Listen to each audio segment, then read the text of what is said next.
square root of 14 is equals to 14 equals to 16, 17 into 4 and 40 minus x is equals to y minus x square a plus b whole square into divided 3 into a minus b whole square. So আমরা এই সূত্রটা আজকে শিখলাম, এই সূত্রটা নিয়ে কালকে আমি এক্সাম নেব। Okay students? হ্যাঁ, কে আসে?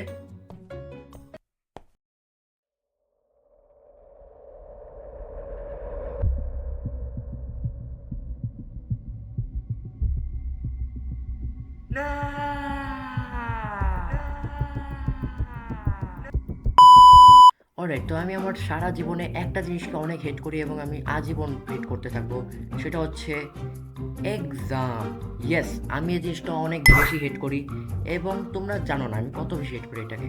আমি জীবনেও একটা এক্সাম দেওয়ার সময়ও খুশি ছিলাম, অনেক ভয় পেতাম আমি এক্সাম দেওয়ার সময়। রীতিমতো আমার কাছে যদি শক্তি থাকতো আমি দুনিয়া থেকে এক্সাম বোর্ডটাকে সরাই দিতাম। অ্যান্ড আই থিঙ্ক ওটা কিছুটা এরকম হইতো। হ্যাঁ, আমি এক্সামকে এতটা বেশি হেট করি। হেট করবো না বাবা কেন, তোমরা আমাকে একটু বোঝায় বলো। রীতিমতো যখন স্কুলের স্যাররা সাজেশন দেয় আমার মাথা মোথা ঘোরায় যায় ভাই। ভাই সাজেশন দেয় নাকি বলে, সহজ কথা বলে যে পুরো বইটা পড়। লাইক আমাদের স্কুলে অবস্থাটা এরকম হয়। ছাত্রছাত্রীরা তোমরা চিন্তা করো না, পড়াশোনা এবার ভালো করেই হবে, যেহেতু আমাদের সিলেবাসটা ছোট, আমরা 1 মাসে কভার আপ করে ফেলবো। তো সবাই নোটবুক খুলো, আমি বলছি কি কি সাজেশন। আল্লাহ রে আল্লাহ, সিলেবাস ছোট। আল্লাহ থ্যাংক ইউ। ওকে স্টুডেন্ট, সবাই মাথায় রাখো চ্যাপ্টার 2, 3, 4, 9, এছাড়া 7, 8, 6 ইম্পর্টেন্ট, তারপর 1 আর 3 ইম্পর্টেন্ট, এরপর আছে 9 থেকে 20 পর্যন্ত যত চ্যাপ্টার আছে সব ভালোভাবে রিভিশন করবা, কমসে কম 3-4 বার রিভিশন করা লাগবে। এরপর 30 নম্বর চ্যাপ্টারের সেকেন্ড পেজের থেকে শুরু করে 42 নাম্বার চ্যাপ্টার পর্যন্ত এক্সাম হবে। No! God, please, no! No! No! তোমাদের সাথে এটা না হলে তোমরা গণনা করে নিও যে তোমরা অনেক লাকি। আমার সাথে এটা অনেক হয় ভাই, আমাদের স্কুলে এটা রোজই হয় প্রায়। অ্যান্ড আমার এক্সামও আসতেছে, অ্যান্ড এর জন্য আমি অনেকবার স্ট্রেসডও হয়ে যাই, অ্যান্ড আমার সিচুয়েশন কিছুটা এরকম হয়। আল্লাহ রে আল্লাহ, আল্লাহ আল্লাহ, এক্সাম আসতেছে আল্লাহ, আমি সারাদিন কিছু করিনি আল্লাহ, আজীবন গেম খেলে গেছি আল্লাহ, ভিডিও বানাতে গেছি, আমি কি জানি এত তাড়াতাড়ি এক্সাম আসবে, আমার কিছুই মনে নেই। আরে অঙ্কের ম্যাথে 2 যোগ 2 সমান কত হয় তাই মনে নেই বেটা, এত কিছু আছে, এত বড় সিলেবাস, হাটরা সাজেশন দিয়ে মাথা গোটা দিচ্ছে আল্লাহ, আমি কি করবো?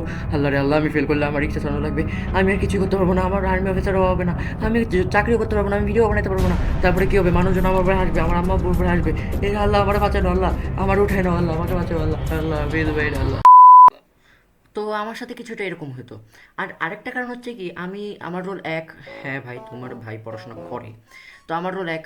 তো মানুষজন না আমাকে বেশি জিজ্ঞেস করে, আমাকে অঙ্কের উত্তর জিজ্ঞেস করে। ভাই একে তো এক্সামে মাথা লাগে না সহজে, লাইক অনেক টেনশন থাকে, উপর দিয়ে যদি কেউ আবার জিজ্ঞেস করে যে ভাই 2 যোগ 2 সমান কত, 4 যোগ 4 সমান কত, 5 যোগ 0 সমান কত, আমাকে এরকম এরকম প্রশ্ন জিজ্ঞেস করলে ভালো লাগে না একটু। মেয়েরা জিজ্ঞেস করে, ছেলেরা জিজ্ঞেস করে, ভাই আমি যাবো কোথায় ভাই? হ্যাঁ। তো আমাদের স্কুলের সিটিং এরিয়া একটু আলাদা, লাইক 3টা সারি থাকবে এবং 3টা সারিতেই 3টা করে বেঞ্চ থাকবে। আমি প্রথম সারির সেকেন্ড বেঞ্চে বসেছিলাম এবং সেদিনই আমার সামনে একটা ছেলে বসেছিল যে আমাকে অনেক জ্বালিয়েছিল, লাইক লিটারালি তোমরা ইমাজিনও করতে পারবে না। এটার উত্তর পারতেছি না, অর্ণব জিজ্ঞেস করি, অর্ণব এটার উত্তর কী রে? এখন একটা জিনিস মাথায় রাখো, পরীক্ষায় যদি কেউ তোমাকে কোনো কিছুর উত্তর জিজ্ঞেস করে, তুমি মাথায় রাখবা যে তুমি তার থেকে ওই একটা প্রশ্নের উত্তরে এগিয়ে আছো। তো এই সুযোগ হাতছাড়া করা যায় না। তো হ্যাঁ, আমিও ওই কাজটাই করছি যেটা কারো করা উচিত না। আরে ভাই এখন এটা মানা করে কিভাবে? ভালো বন্ধু তো কোনো উপায় দেখতেছি না। উম, এক কাজ করি, ওকে বলি যে আমি ওকে ভুল উত্তর বলে দিই, তাহলে আমার মার্ক বেড়ে যাবে, আরও মনে করবে যে আমি সঠিক উত্তর বলছি। ও তো পারে না, তাহলে ও কীভাবে জানবে আমি সঠিক উত্তর বলছি নাকি রং উত্তর বলছি? হ্যাঁ, এক কাজ কর ভাই, তুই 7 দাগ দাগা, 7 দাগ দাগা। জানি অনেকে তোমরা কমেন্ট সেকশনে বলবা যে আমি ভালো বন্ধু না, বাট পরীক্ষার সময় বন্ধুত্ব দেখা লাগে না, বাসায় মার খাওয়াটা বেশি ইম্পর্টেন্ট। আমি মার খেতে চাই না বাসায়, ঠিক আছে? তোমরা মার খাও নাই, তোমরা বুঝবা না কত ব্যথা লাগে, এখনো ব্যথা আছে পিঠে। আর আরেকটা লাস্ট ইনসিডেন্ট হচ্ছে কি, দেখো স্কুলে আমি যাই, পরীক্ষার দিন তো ভাই আল্লাহর নাম নিয়ে যত ইসের নাম আছে, যত কিছু করা যায় সব কিছু করে, যত রিভিশন করা যায় সেটা করে আমি পরীক্ষা দিতে যাই। তো পরীক্ষা দেওয়ার সময় আমি যখন স্কুলে যাই তখনই লাইক লিটারালি আমি এভাবেই এক্সামে ঢুকি, অ্যান্ড প্রত্যেক এক্সামে আমার এক হারামি বন্ধু আমার কাছে আসবে এবং আমাকে বলবে মামা বাসায় তো আর কি অনেক প্রেশার ছিল, তাই কিছু পড়তে পারিনি, ঠিক আছে? তুই তো বাসায় 24 ঘন্টা পড়িস। তুই এক কাজ কর, সিটিং এখনো ঠিক হয় নাই, তুই আমার পাশে এসে বসিস। আমি যদি কোনো উত্তর জানতে চাই, আমাকে তুই উত্তরটা বলিস, ঠিক আছে? আরে আমরা এত কাছের বন্ধু, আমরা এত খেলাধুলা করলাম মামা। তুমি যদি আজকে আমার সাথে না আসো, তাহলে তো আমি ফেল করবো মামা, বুঝো না কেন? আমার বাসায় অনেক কাজ ছিল, বুঝিস না? পড়াশোনা এমনি মন ওঠে না, কিছুই হয় না আমার দ্বারা। তো পড়াশোনার যদি মন না ওঠে তাহলে কিভাবে পড়বো তুই বল? তুই তো অনেক পড়াশোনা করিস। তো প্লিজ মামা আমার সাথে বয়, তুই যা করবি আমি তাই লিখবো। আমি যেটা জিজ্ঞেস করবো তুই সেটা বলবি, ঠিক আছে? Hello guys, this is me Lux here. আমি ছোট অল্প কয়েকটা কথা বলবো। অ্যান্ড বেসিক্যালি এই ভিডিওটা বানাতে আমার অনেক সময় লাগছে, অ্যান্ড আমি এটা পরীক্ষার মাসেই বানাইছি। That is why the quality, the comedy, the jokes are not that funny. এটা আমার প্রথম কাজ অ্যানিমেশন লিস্টে, অ্যানিমেশনের ক্যাটাগরিতে।